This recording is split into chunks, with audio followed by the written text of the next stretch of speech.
Very much, Dean. I feel like now there's plenty to do to solve the problems that are before us. It's kind of funny that you end on that note because recently I had a meeting with my staff where I opened up by saying we're going to cure cancer and we're going to solve the social problems of social injustice, and we're going to engage a community to become more educated and more enlightened. And even though we're on the technical side of the operation, by enabling the researchers and the students in the university, and I'm speaking of Howard University, which has a good amount of parallels with the mission here, that by being that technical enabler, we're going to help solve some of those problems that are going to be on our agenda for the next 20, 30, 40 years. So thank you for that opening.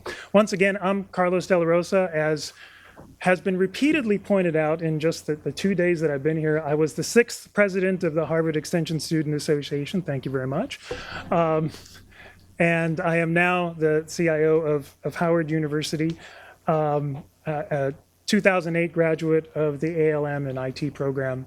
And it is still a wondrous thing to have gone through that, to be back and to see you all here, and to open up this forum. So without further ado, just a little bit about the structure, and Anna's going to correct me if I'm wrong on this, but we're going to have time for each speaker to speak, and also time for questions both from the room and from online. And I am told to repeat that the hashtag is HEAA Innovation. So if you're online and you have questions and you're watching this live, if it's recorded, you're not going to have as much luck. That you should please go ahead and feel free to submit that. So I'll open up with Mr. Casey Lartigue. He is going to talk about teaching North Korean refugees, connecting refugees in South Korea with academic and job skill opportunities. Casey Lartigue Jr. co-founded Teach North Korean Refugees in Seoul, South Korea, along with South Korean researcher, you'll have to help me with the name here. Thank you very much. He is also the Asia Outreach Fellow with the Atlas Network in Washington, D.C., the Director for International Relations for the Freedom Factory Company Limited in Seoul, the International Advisor to the Mangcho School. Thank you. And a columnist with the Korea Times and a member of the Board of Trustees of the Frederick Douglass Memorial and Historical Association in Washington, D.C. And before I butcher any more special names here, I'll give it to you, Mr. Casey Lartigue. Thank you.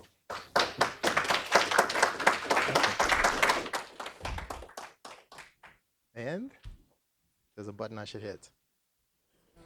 Okay, can you hear me? In the back? Okay, all right.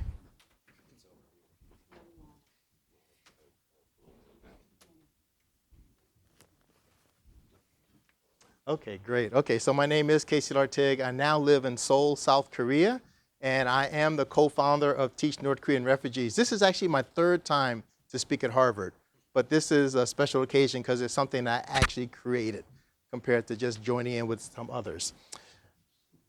And I'm going to point here. Okay, so one of the refugees in my project said that North Korea is the worst country in the world.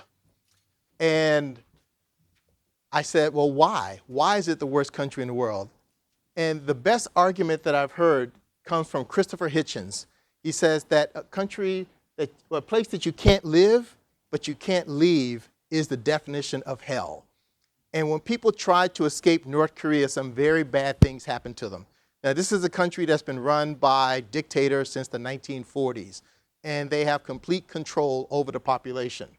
Now, I'm going to show a couple of graphic photos of some of the things that happened to North Koreans. So this lady escaped, and she was returned to North Korea, and she was tortured. And this is the kind of thing that happens to people who are caught, because it is illegal to leave North Korea. There are public executions if they think you're trying to escape to South Korea, or if you've been in contact with Christians. Now, if they actually escape from North Korea and they make it to China, a lot of them will try to get to an embassy to escape, but there are North Korean agents in China trying to catch them to send them back, and also the Chinese police will arrest them and send them back to North Korea, where they will face punishment. Those who are suspected of having relationships with Chinese men will be beaten and tortured. So this is another lady who was suspected of having a relationship with a Chinese man, and they're also beating her up. So this is pretty common. And there are late-term abortions for those who are suspected of having children with Chinese men. And they use different kinds of torture techniques to do this also. All right, so it's a terrible country, and is it the worst? I don't know, but it definitely is in the top 10, I would say. About 27,000 North Korean refugees have made it to South Korea, most of them within the last 15 years. A lot of them are also in China, where they are considered to be illegal immigrants, so they have very difficult lives. Okay, so this is just a graph just to show the number that have been coming every year. And I guess the interesting one is the one at the bottom here, where it says that 82% who make it to South Korea are females. Okay, and there's some different reasons for that. All right, so looking at this, a lot of other terrible things about the country. What do you do about it? When I used to have a radio talk show, I used to take from Joe Madison. He'd always ask, so what are you going to do about it? Well, same thing for me. What are you going to do about it? And how can you help? Okay, there are a couple of different target areas you can help. One is you can help in North Korea, which I think is a waste of money because the government does everything it can to block you from helping and divert things to the military. You can help people, you can help rescue people. There are people in China who do rescue operations to get people out of China. And you can help with resettlement. So these are the ones who've managed to escape to a third country. About 27,000 in South Korea, about 171 in the United States, North Korean refugees, about 200 in Japan, about 1,000 in Europe. Okay, so there's some different reasons this is good, because when they have good experiences after they get outside of North Korea, they have positive stories to tell, instead of saying that, oh, the dictators are correct, that North Korea is a paradise and you should stay there. And they become messengers about the outside world. So our project is a volunteer project. No one on the team gets paid, unfortunately. I think we should, but so far none of us get paid. And 2 Americans, 1 South Korean, 1 North Korean refugee are the executive volunteer team. So far we've had 159 refugees come through our project, 254 volunteers. We always argue about the numbers because some come back. About 15 South Koreans who help North Korean refugees have also come into the project to study and improve themselves. We break it into 2 parts. Track 1 is finding my own way. Track 2 is telling my own story. Now, track 1 is for those who just want to improve themselves, mainly English. I mean, but we'll do any language, but the demand is for English, so that's what we focus on. Because a lot of them have trouble adjusting in South Korean society because English is in demand. And it's something that's used to cut people off from job opportunities if your English is not good. In North Korea, they did not study English, or if they did, they only learned grammar. And they were embarrassed to speak it. So we started this in March of 2013. We have to hide their faces because some of them have family issues, security issues. They don't want to be talking about the North Korean regime. But these were former teachers in North Korea who want to become teachers in South Korea, but they lack the English ability. So we heard about them and said, well, why don't we connect them with volunteers who can help them learn English? And every month we have a matching session where they can select volunteer tutors to help them improve their English. And I mean, once a month. So today is the 24th. 24th. Okay, we had a session on the 16th. So I plan all of my travel and everything around having at least 1 session per month. So this is, I know at least once a month we're going to do this. We've opened it up also Spanish and Latin because some of them express interest in it. And again, we allow South Koreans to also study in the project. So that's track 1, language, but mainly English because that's the demand. Also, we have the track 2, which is telling my own story. Those who want to do public speaking. Now we call it TNKR FAN, so Freedom Ambassador Network. And these, they want to do public speaking. But some of them want to do it just because they do business with people around the world. Some of them do, actually, mainly in China. Some of them want to be able to do this in class. Some of them are studying at university, so they need to be able to do presentations. And some of them want to do advocacy. Right? And so some of our speakers, they give their speeches, they tell their stories of escaping, some of them getting captured and sent back. Often they cry because it's a very serious thing. People in the audience cry. We have some people get up and ask questions, and they're crying as they're asking the questions after they hear the stories that people go through. Now, one of our success stories is that a young lady named Yeonmi Park studied in our project. We did a TV podcast together. She had 18 tutors in 8 months, and now she's like a leading spokesperson on North Korean refugee issues. Yeah, we did a live show in Hong Kong also. And February was like an incredible month. We had our speakers going around the world giving speeches, DC, a TEDx talk in Geneva, Harvard University, one of our speakers came here. So it's just a crazy month, but this happens almost every month. So we're the co-founders. She's South Korean researcher, bored with her job. This added so much to her life, as she says all the time. And the way we designed the program is a couple of things. So number one, it is learner-centered, and everything we do must benefit the refugees. So for one thing I said is no language exchanges, because what ends up happening is they don't benefit, they don't feel like they can just demand things. Okay, yes, I have to hurry up. Self-selection, they can choose as many tutors as they want. Sorry, self-selection means they choose the tutors. Multiple tutors, they can choose as many as they want, so there's no excuse. They can study as often as they want. Original, we didn't benchmark other programs. We pay attention to the refugees and what they tell us. We ignore our own experience. We don't want to be biased by our own judgment and expertise. We want to base it on what they need. We listen to what they have to say, but we still use our own observations about things. We attend sessions, we talk to them, we get to know them.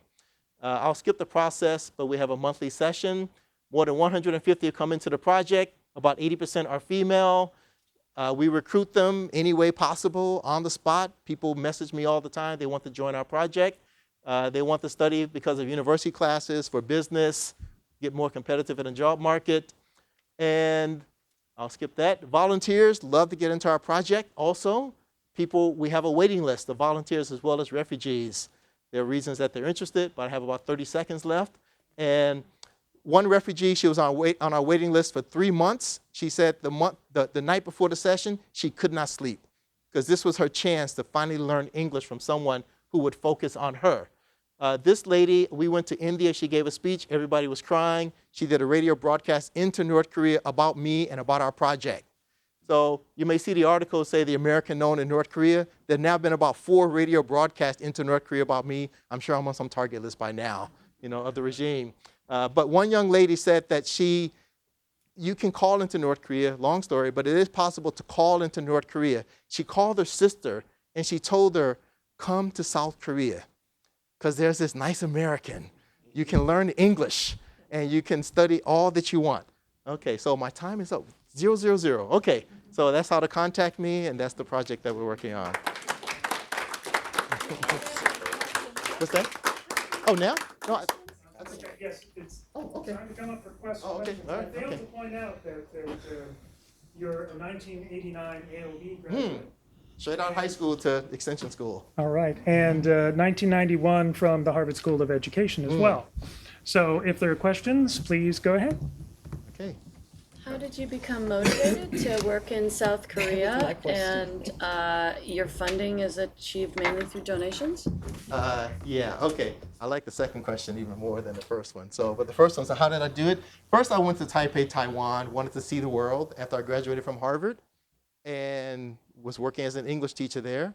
Then I went to South Korea. I was still working as an English teacher, but I wasn't thinking about any of these things. I came back to America. I worked at the Cato Institute as an education policy analyst.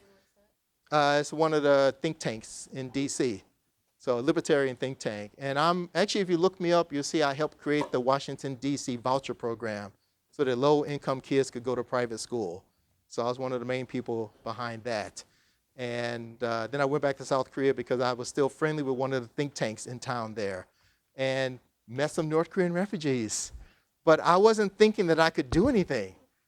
They kept asking me if I could teach them English. I said, I'm not a teacher anymore. But what happened is that I did some volunteer work with a group called Korea International Volunteers. So I learned that there were some volunteers there who were interested in getting involved. So I was asked by the founder of the Muomongcho School if I could teach the kids English there. They were about to start. And again, I said, I'm not a teacher, but I think I can find people who can. So I then became the recruiter for that school. And I told them, you've got me for 1 year. Don't worry about the volunteers. I will find them for you to come to the school. So every Sunday, about 8 volunteers go teach North Korean kids at a small school. That led to me meeting Lee Eun-gu, my co-founder. We started talking. Let's do something practical. Hey, you know what? You know a lot of refugees. I know a lot of refugees. I know a lot of volunteers. Let's put them together. So that's how it started.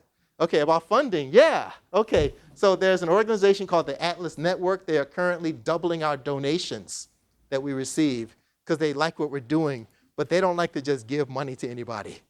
They want you to work for it, right? So, and we also have other people doing things, GoFundMe, and somebody wants to do Kickstarter. Yeah, so we would like to build a budget. Okay, yes. Okay, you can choose. Okay, well, congratulations on putting your neck out in a risky part of the world. Oh, yeah. And has North Korea tried to mess with you with social media like they did with Sony with that movie that was coming out? Yeah, actually, they did do a video of the young lady that I did the TV podcast with, Yeonmi Park. They have targeted her. They did name my company in one of their crazy grants about North Korean things. But the thing is, they have targeted some. There have been a couple of people who've been assassinated and have had assassination attempts.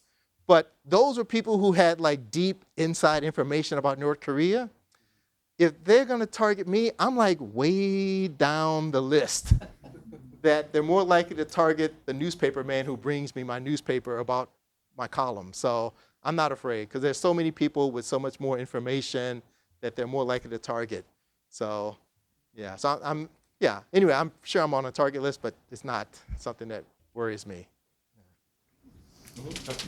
Having some of the very privileged and inside information and experience that you do, without putting yourself on another target list, Okay. what do you feel, in your estimation, are some of the things that the free world and the United States could do to help the big picture with the way North Korea is right now? I'd be curious to know what you feel personally, and this is just you personally. Right, yeah. Actually, these days, I don't know. I mean, these days, I'm just very practical. What's the thing that I can do?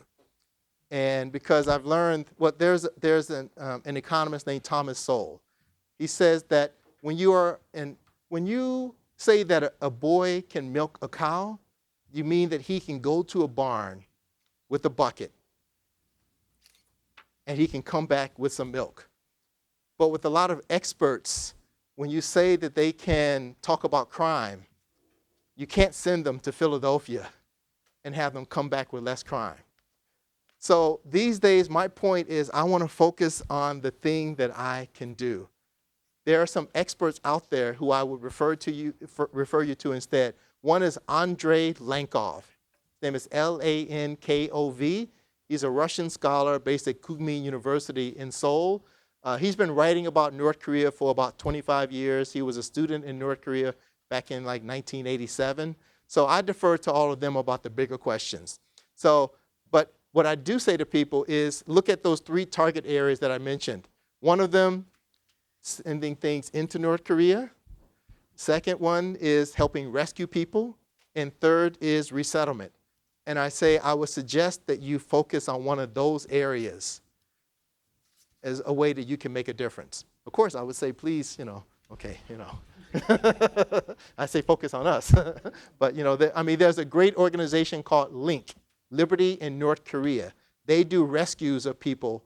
And I think they say they've rescued about 300 people now, maybe 250 from North Korea. And there are about 5 NGOs that I'm connected to.